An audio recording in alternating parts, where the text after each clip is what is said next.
Kompas Petang kembali masih bersama saya Cindy Permadi. Saudara, Kementerian Kelautan dan Perikanan menyegel pagar bambu misterius sepanjang 30 km di perairan Tangerang, Banten.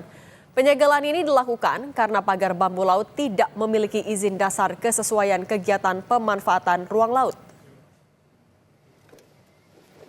Dengan menggunakan 3 buah kapal dan 1 buah speedboat, petugas Kementerian Kelautan dan Perikanan mendatangi pagar bambu yang terpasang sepanjang 30 km di perairan Tanjung Kait, Paku Haji, Kabupaten Tangerang. Kementerian Kelautan dan Perikanan memberikan waktu 20 hari agar pagar yang dibangun sejak Agustus ini untuk dibongkar. Jika tidak, akan diberi sanksi. Hingga saat ini, Kementerian Kelautan dan Perikanan masih mendalami siapa pembuat pagar laut misterius dan tujuan pembuatannya. Kami waktu 7 kilo itu sudah kami melakukan pemeriksaan gitu kan. Kita sampaikan siapa pemiliknya belum ada. Tahu-tahu akhir tahun kita dapat berita sudah segini. Ya, terpaksa kami segel dan tindakan ini merupakan tindakan paksaan pemerintah dalam hal ini.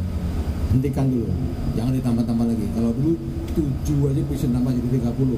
Kalau ini tidak kami hentikan dulu, mungkin akan nambah lagi, bisa berapa puluh lagi. Kami belum tahu. Jadi yang tentunya yang punya niat itu yang tahu.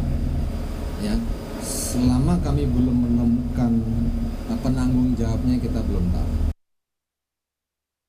Kami sedang berada di Kampung Nelayan Mauk dan kami berkesempatan untuk melihat langsung bagaimana penampakan dari pagar laut misterius sepanjang 30 km yang membentangi Kabupaten Tangerang.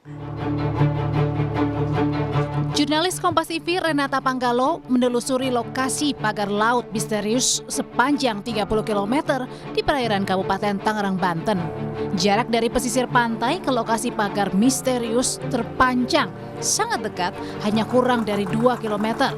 Kami sudah bisa melihat pagar bambu setinggi 10 meter terpasang mengelilingi perairan. Informasi yang kami dapatkan dari nelayan dan warga sekitar, pagar ini sudah terpasang hampir setengah tahun. Anda saksikan, saudara, di belakang saya ini lebih dekat penampakan dari pagar laut. Jadi kalau diperkirakan ini sekitar 4 meter kedalamannya ke bawah gitu, panjang dari bambunya. Ini terbuat dari bambu, ada kain jaring yang menutupi bagian atas. Kemudian dari sini saya lihat juga ada anyaman bambu begitu ya, yang kemudian menutupi dari rangkaian bambu-bambu ini yang kemudian menjadi sebuah pagar laut. Ini tentu sebagian saja dari pagar laut yang kemudian dibangun secara misterius. Kita belum tahu siapa yang membangun ini dan kemudian atas izin siapa kemudian pagar ini juga dibangun. Dan untuk para nelayan mengeluh dengan keberadaan pagar misterius. Pasalnya, nelayan harus menempuh jarak lebih jauh untuk menangkap ikan sehingga menambah biaya operasional. Sebenarnya dampak dari pagar laut ini ke keseharian Bapak sebagai nelayan? Ya kan dampaknya itu. Jadi harusnya kan akses ini lebih dekat.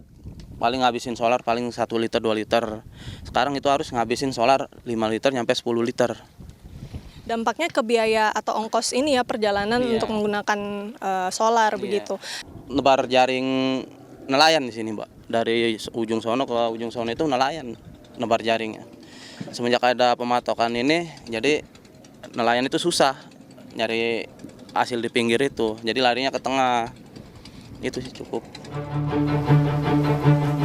Saat ini Kementerian Kelautan dan Perikanan melakukan penyegelan pagar bambu yang terpasang sepanjang 30 km di perairan Tangerang Tanjung Kait, Paku Haji, Kabupaten Tangerang yang viral di media sosial.